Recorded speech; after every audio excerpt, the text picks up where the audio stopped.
পশ্চিমবঙ্গ সরকার একটি নতুন নিয়ম জারি করেছে। কোনো ধর্মীয় স্থানে খুব জোরে মাইক বাজানো যাবে না, যাতে লোকের অসন্তুষ্টি না হয়। তার সাথে সাথে রাস্তা বন্ধ করা যাবে না কোনো ধর্মীয় কাজের জন্য। অর্থাৎ নামাজের জন্য যে রাস্তা বন্ধ হয়েছিল, সেই রাস্তায় আর এখন নামাজ পড়া যাবে না। নামাজ নির্দিষ্ট জায়গায় পড়তে হবে, মসজিদে পড়তে হবে বা মসজিদের জায়গায় পড়তে হবে। এটাই সরকার চালু করেছে। আর এতেই মুসলিম সম্প্রদায় ক্ষিপ্ত হয়ে যায়। এখানে ক্ষিপ্ত হওয়ার কারণটা কি?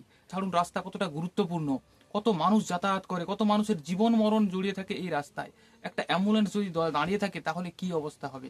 তারপরেও এই লোকেরা বলছে 10 মিনিট বন্ধ করে রাখলে রাস্তা কি হয়ে যাবে। দেখুন এদের কথাগুলো শুনুন একবার। 10 मिनट में क्या हो जाएगा बताइए, आप बताइए। 10 মিনিট কিছু হবে না। 10 মিনিটে একটা রোগীর প্রাণ চলে যেতে পারে। একটা ছোট্ট শিশু স্কুলে যাবে, তাকে 10 মিনিট দাঁড়িয়ে থাকতে হবে? কেন দাঁড়িয়ে থাকতে হবে? রাস্তা তো যাতায়াতের জন্য, এখানে দাঁড়ানোর তো কোনো প্রশ্নই ওঠে না। আর এরপর মুসলিম সম্প্রদায় পুরো পশ্চিমবঙ্গ জুড়ে আন্দোলন করতে থাকে। সেই আন্দোলন এতটা ভয়াবহ হয়ে ওঠে যে রাজার বাজার, পার্ক স্ট্রিট এবং আসানসোলের মতো জায়গাতে এ হিংসাত্মক রূপ নেয়।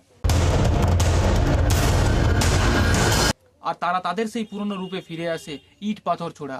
ওয়াকফ আন্দোলনের নামে যেভাবে পুরো ভারতে হিংসা চলছিল, তার সাথে পশ্চিমবঙ্গেও টার্গেট করে বাড়িঘর জ্বালানো হচ্ছিল আর ইট পাথর ছোঁড়া হচ্ছিল। ঠিক একই ঘটনা পুনরাবৃত্তি হচ্ছিল।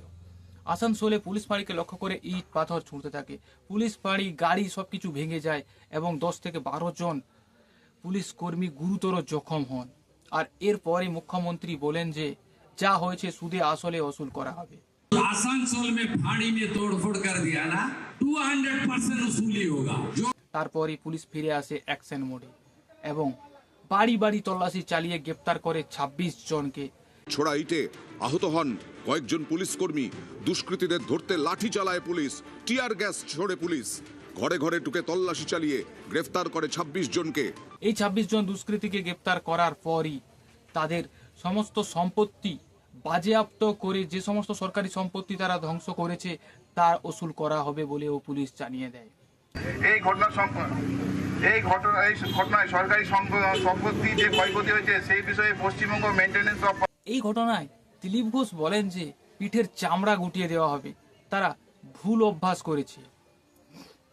ওরা যেন ভুলে না যায়, ভুল সময় জন্মেছে তো সে যেন প্র্যাকটিসটাও ভুল হয়ে গেছে।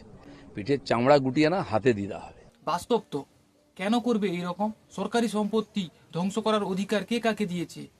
আমাদের চারিদিকে যে সমস্ত সরকারি সম্পত্তি রয়েছে তার রক্ষণাবেক্ষণ করার দায়িত্ব আমাদের, নাকি ধ্বংস করার?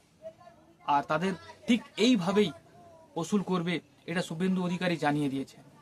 এরপর পুলিশও ফিরে আসে তার আসল রূপে আর শুরু হয় পুলিশের অ্যাকশন। আর সেই অ্যাকশনেই 26 জন অ্যারেস্টও হয়ে যায়। দেখুন, পুলিশ চাইলে কিন্তু সবকিছু করতে পারতো। আগে পুলিশকে নিষ্ক্রিয় করে রাখা হতো।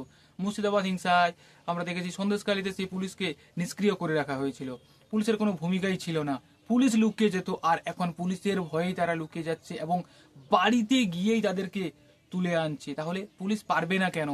আইনের শাসন ঠিক এইভাবেই হয়। আর শাসকের শাসন ঠিক ওইভাবেই চলছিল, যেখানে টার্গেট করে হিন্দুদের বাড়ি ঘর সবকিছু জ্বালিয়ে দেওয়া হয়েছিল। মুর্শিদাবাদ থেকে হিন্দুদেরকে পলায়ন হতে বাধ্য করা হয়েছিল। এটা ছিল শাসকের শাসন, আর এখন হচ্ছে আইনের শাসন, তাই না? দুটো কিভাবে দেখুন কিরকম পরিবর্তন, বা দুটো কি মধ্যে কি পার্থক্য রয়েছে। যারা এই সরকারি সম্পত্তি ধ্বংস করে তাদের সঙ্গে কি করা উচিত, মতামত কমেন্ট করে জানাবেন। নমস্কার।